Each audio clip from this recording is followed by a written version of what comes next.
All right, today we're going to talk about the cash cow calculator or the cash calculator, which is in my real estate cash cow course, all about wraps. So this is a demonstration of the numbers on a buy subject to and then sell on a wrap, usually a contract for deed, except in Texas where we do an all-inclusive trust deed because they don't allow effectively outlawed contracts for deed there.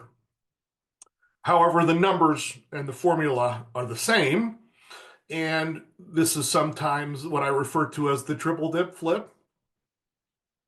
Um, but it's basically you buy a property subject to existing loan, maybe give the seller some cash for walking money and or make up back payments and or do a little rehab, and then turn around and sell it for a higher price and a higher interest rate than is on the underlying loan. So we're looking for properties to buy that are sub 5, hopefully sub 4% mortgages, and then we're going to sell at market rates of interest in the 6 to 7% or more range, depending on the price, the condition, the desirability of the property, and so forth. And we're going to sell it for a higher than market price because we're offering seller financing. We can get a little more for the property. So we want to buy it a little below market value, subject to an existing low rate interest rate loan with as little cash out of pocket as possible, and then resell it on a wraparound contract for deed or all-inclusive trust deed at a little higher price than market with a market interest rate or just a little bit higher because people who have the inability to qualify, let's say, for an FHA loan, which is real, means they got real poor qualifications because it's pretty easy to get an FHA loan or VA or conventional, would be your potential buyer on this type of transaction. So with that having been said, let's go to the numbers on the cash calculator. So let me share my screen. And so this deal, I just put some sample numbers in and we'll tweak them a little bit. But we're looking at a situation where maybe we bought a property worth roughly 330, 325 market value objectively for a little below market for 300. We're putting up 50 grand in cash and taking subject to a 250 remaining balance loan. Now, this is not the original balance, and you'll notice there are 340 months left on that loan here on the calculator. A normal loan is 360, 30 years. So it's been paid down a little bit, and you would put that number in there, how many payments are left, and the interest rate on the note. So that 50,000 could be a combination of some cash to the seller for their equity and or some back payments and or some fix up or closing costs, but whatever, that's your total cash invested. 50 grand subject to a 250 loan with 340 months remaining at 3% interest. Okay.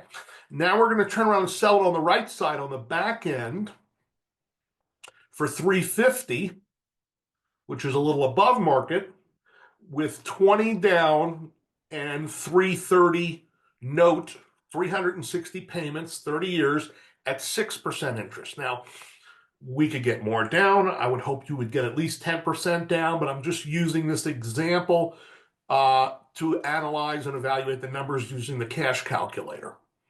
So on the left side here on the bottom, you're going to see where that underlying loan is. It's starting at month 21 because it was a 360 month loan and there are 340 months left.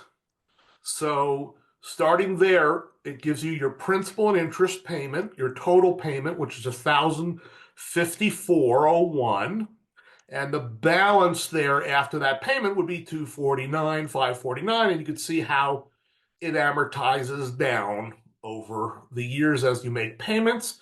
The payment remains the same, but the amount of principal you pay starts to increase. You'll notice 450 of that 1,054 or so is principal, but when you get down a couple of years, it's now in the 500 range. So a loan is mostly interest up front and very little principal, and then it swaps as you pay down the loan.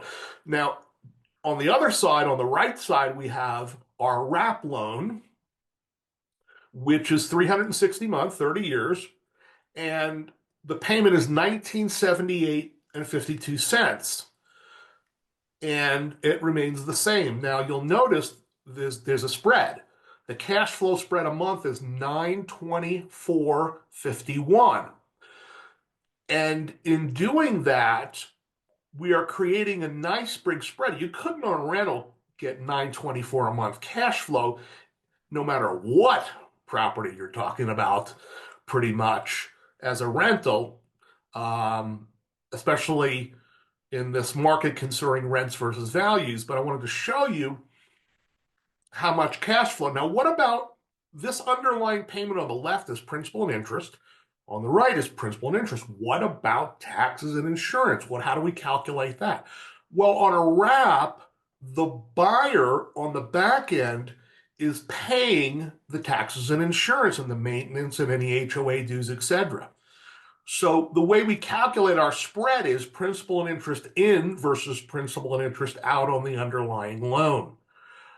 How would you collect that? You collect it monthly from your buyer in a way that mirrors the underlying escrow. So if the underlying loan most likely is going to have PITI, the P&I here we said was 1,054.01.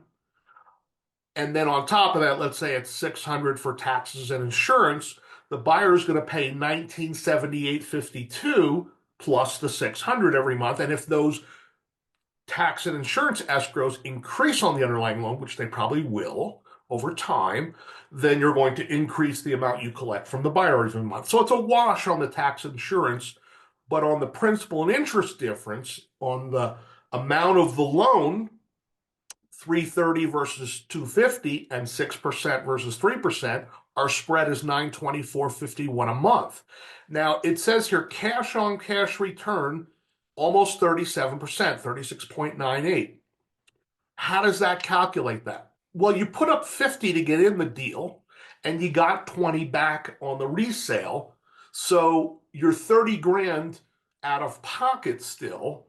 And if we take that monthly cash flow of 924.51, multiply it times 12 to give you annual cash flow, and then divide that by your 30 grand investment, you get 36.98%, 36.98%, or almost 37% on your money annually, which is really good, really, really good. On the right side here, you see our start date of payment. So if we closed in March of 25, your first payment would be May 1st of 2025, because it's always at least a month out.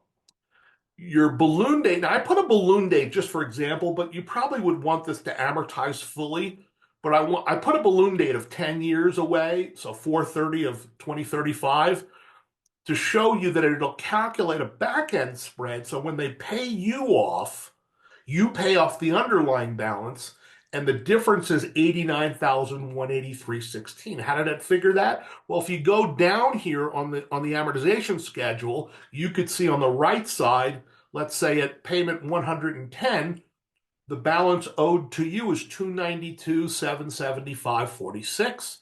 And on the left side, it's 204,546.65. So that's the spread that it's calculating at that 10-year mark. And your total return, which is the 924.51 a month for 10 years, plus the 89,000 on the back end, equals total of 123.96 on your initial net $30,000 investment over 10 years. And that's what 37% a year will get you.